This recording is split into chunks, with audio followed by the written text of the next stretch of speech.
Hello, welcome to our CoSIDA Special Awards video tributes. Today we are honoring our 2020-2021 Lester Jordan Award recipients, Bill Jones, the Senior Athletic Communications Manager at Skidmore College, and Doug Hauschild, University of Dayton, Director of Athletic Communication. I'm Chaz Dorman, Princeton University's Assistant Athletic Director for Communications. I am thrilled and honored to speak to our two most recent Lester Jordan Award honorees today. Congratulations, Bill and Doug. The Lester Jordan Award is presented annually to an individual for exemplary service to CoSIDA's signature program, the Academic All-America program. It also recognizes those who promote the ideals of being a student athlete. First question for both of you. You followed a similar CoSIDA honors path in the last several years. Both of you are recent CoSIDA Hall of Fame inductees. Bill inducted in 2018, and Doug, you were selected last year. First off, obviously, congratulations to both of you on those incredible honors. Now you're CoSIDA's back-to-back Lester Jordan Award recipients. To open things off this afternoon, what are those CoSIDA honors? You know, they're voted on by your peers. What do they mean to you? And Doug, we'll start with you first. Well, first, Bill, congratulations on both honors. There's no question they're very rewarding. Nobody goes into this business, looking to be honored. And it's kind of ironic, I guess, that these honors pretty much are built on top of the honors of other people that we've worked with. But it's a tremendous honor, and it's very rewarding. And I kind of felt like the Hall of Fame is something you do your job, and if somebody notices it, and you do your job well, somebody recognizes you. But to me, the Lester Jordan Award, it's over and above your normal day job. And so in some ways, it's even more rewarding than the Hall of Fame to me. And Bill, your thoughts on, achieving these great honors for your career? Well, Doug, congratulations to you too. And you hit upon most of the highlights of that. I just think it's an amazing, overpowering thing to be honored by your peers, especially with these two awards. I'm just, kind of speechless a little bit and sort of in awe. And I'm really not sure that I deserve to be among the names on both, but it's just a reflection on a good, strong career and having a lot of friends in the business. And again, for both of you, as we talk through these great accomplishments, there's a heavy amount of work associated with being on the Academic All-America Core Committee. It reviews and validates thousands of nominations annually, verifies the voting and on all levels and all kind of parts of the process from district to Academic All-America. So, Bill, you volunteered in this committee now for 28 years, since 1992, and you've been a national coordinator for since 2001, all while running Skidmore's office as a one-person shop. And so, what's this role on the committee that you have? How have you, what has kept you on this committee for nearly 3 decades? And you talked about both of you doing this work on top of and beyond what your daily tasks are. So, how has this impacted you, Bill? Well, it's been a balancing act. Actually, I've had an assistant I did get an assistant about 8 or 9 years ago. We've developed it, but I've been without that assistant for 2 years now, thanks to various issues around the athletic world the last year or so. But I've had great support from Skidmore. They've always supported me. I've had a couple of great bosses and athletic directors and communications directors. So that has given me the ability to stay involved. I actually started 20 years, seems like a really long time, but my first CoSIDA committee was the computer committee, if you believe that. I think Debbie Kopp was on that. That's the only other person I remember. And I was a little overmatched by the computer committee in 1985. But Tony Wells encouraged me to, along with Brad Tufts, encouraged me to get on the Academic All-America Committee. And Brad, I think, pulled some strings, and that's how I got on. And I've really enjoyed the time. And Doug, similarly for you, you've been on the Academic All-America Committee since 1993. Bill's got you by 1 year, but you've coordinated Academic All-District and Academic All-American nominations and voting for almost that entire time, and you're a district coordinator for the volleyball teams. And so how do you dedicate time to this work, and what would you say to the SID? Because I think we all go through it.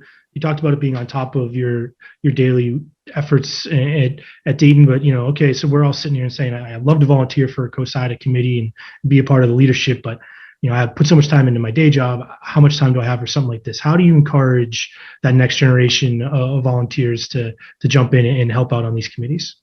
Well, I think across the committee, the people who are willing to do the work, I think you find that Academic All-America would be a passion for them. So certainly is for me. I've got such respect for the dedication of the student athletes to not only excel on the field, but also do well in the classroom, do fantastic in the classroom. And we've been lucky enough to have a decent amount in my time here, and they're some of the kids that I respect the most of all the kids who come through Dayton that I've had the pleasure of working with. But what I guess because of the passion aspect, it's one of those things is if you have to ask about how much time it takes, it's probably not for you. It's along the lines of if you have to ask the price tag of something, yeah, maybe you don't want to buy it. But for the people who are on the fence, I would say that it's very rewarding. If you're interested in giving back to what I think is the most important thing we do as an organization, because it directly affects student athletes. And the other side of it is you do get a chance to, if you're fortunate enough to be at an institution that has some academic All-Americans, you get to interact with them and you get to understand, how difficult it is for these people to achieve such an honor. And just be a part of that is an honor in itself for me. And I think it's something, you talked about this being such a vital, important program. And I think it's because it impacts the totality of the student athlete experience. There's thousands, tens of thousands of student athletes and so many nominations that come through this committee. Those of us that send in the nominations, we may deal with our handful at our school and send them off to the home office. We probably don't understand, all the work that goes into it. So it's great to see the committee, how much it means to them, and that the process is really important to make sure that the student athletes are being honored for something that's really hard to earn. And so as you're reading those nominations every year and going through them, and you've both alluded to success you've had in your own student athletes receiving this award, both at the All-District and All-American level, what's the advice you have to those of us that are the first kind of end users of nominations, those in our offices that are putting together a resume to send in to try to achieve this honor for our student athletes that we're fighting so hard for? What are best practices? What are successes you've seen and tips you'd have in order to try to get your name on that certificate? I actually think that you need to skip the BS a little bit. We're all trained in promoting our athletes by using exaggerations or flowery language, or trying to make them sound good. But since we're all trained in that, we all see it right away. I always would start out with the highest honors first. I mean, very simple. That's that way. If someone's only reading, taking a quick glance, they'll see the All-American stuff. They'll see the Player of the Year awards, seeing that stuff on top, and then work your way down. I like to think that everybody reads the entire nomination, but I'm finding that people might be taking shortcuts here and there. So always start with the best stuff first. Yeah, and I would say that certainly if they've earned CoSIDA honors in the past, that should be right up front, because you're comparing apples and apples then. I'm also a fan of team accomplishments. I mean, the goal is to be successful as a team. So if your student athletes that you're nominating happen to have been on a very good team, that's worth mentioning, because that's the first goal when you play a sport, is you want to win. So I think sometimes people overlook that and they get worried about career highs and stuff like that.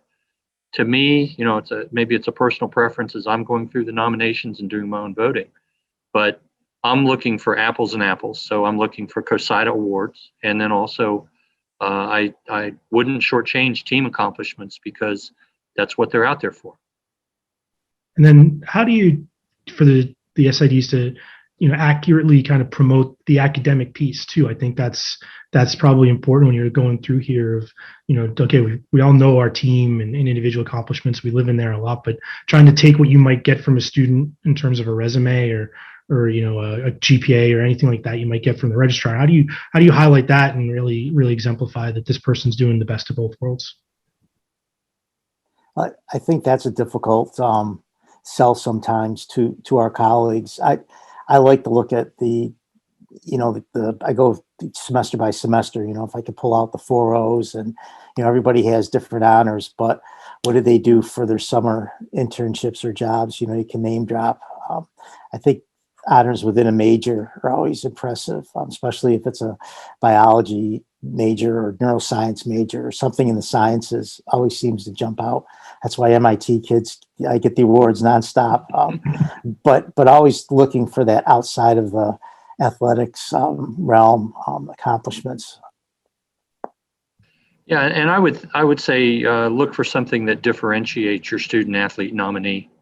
With all due respect, almost everybody who's nominated is on the dean's list. So if you need to save some characters, that's probably a place you can do that. But yeah, try to differentiate them. But also, like going back to what I said, don't be afraid of pointing out that they were part of success on the team level, or they were part of, if your school set a record for best GPA across all athletes for a semester, well, they were a part of that. So that helps differentiate them. Yeah, I think this is, it's such a competitive market and award and all that. I don't think that's something I understood necessarily when I first was getting into the business of, how important this award is to the membership and to the schools and all that. So it's the ability to fine tune that nomination for sure and put the best foot forward for the student athlete. I think gets them, as you both alluded to be pulled out of that pile a little bit and really competitive. And that's what our jobs are as communications professionals, is selling our student athletes in the best way possible. So thank you for those great tips there to help better our cases. As we wrap up in this interview with the Lester Jordan Award winners, for both of you, is there anyone that you'd like to single out for thanks in guiding and inspiring you to serve CoSIDA, to give back, to make the commitment to this academic All-America program, folks that have helped you along the way to get to where you are, both as Hall of Famers and Jordan Award winners? And Bill, we'll start with you. Thanks. I have a few because it's just been, such a big family in 28 years, but I think Jim Seavey and Roger Crowsley, who are early members of the committee, and Jim's was on the committee forever, and Dave Rath, Dick Leip, and Mark Beckenbach, who were chairs during my time, and Kevin Beatty, who's just a good friend, and he's on the committee and one of my league SIDs, and Bernie Caffarelli, I think, was always a good mentor early. And, we talked about Dick Enberg before we got on the call, and Dick Enberg he had a son that went to Skidmore for about a year and transferred, and Dick would never remember my name. He would just call me Skidmore, and he would very clearly he would apologize for his son deciding to become an actor and leaving the school. And so you don't have anything to apologize for, but his passion was so true and genuine. I mean, that is inspiring in itself, especially when you caught him at the Hall of Fame events, even the early ones in New York City. It was great. His love for the program and love for the student athletes really went a long way to keeping me engaged for 28 years. Yeah, and Bill pretty much stole a lot of the people that I was going to thank. But I never had the pleasure of meeting Lester Jordan, but I think I'd have to thank him. It's like everything about going to the moon is difficult, but usually the hardest part, I would expect the hardest part, is just getting off the ground. And Lester Jordan and his colleagues back in the day got this program off the ground. And without him, we wouldn't be having this conversation. And so if somebody from his family happens to be tuning in, which I can't believe they would be, but if they are, gosh, thanks to them for having somebody in their family who had the vision to have something like this for our student athletes. and you guys are both doing a great job carrying on that legacy today and inspiring the next generation of CoSIDA membership to continue to support this academic All-America program that is so special to all of us in CoSIDA. So thank you again for your time today. Thank you for your commitment to CoSIDA, your decades-long work on the academic All-America committee, and obviously just your overall commitment to bettering the experience for the student athletes. So on behalf of CoSIDA and all your fellow colleagues in the profession, we want to thank you and definitely congratulate you both for your respective Lester Jordan Award selections. Thank you. Thank you.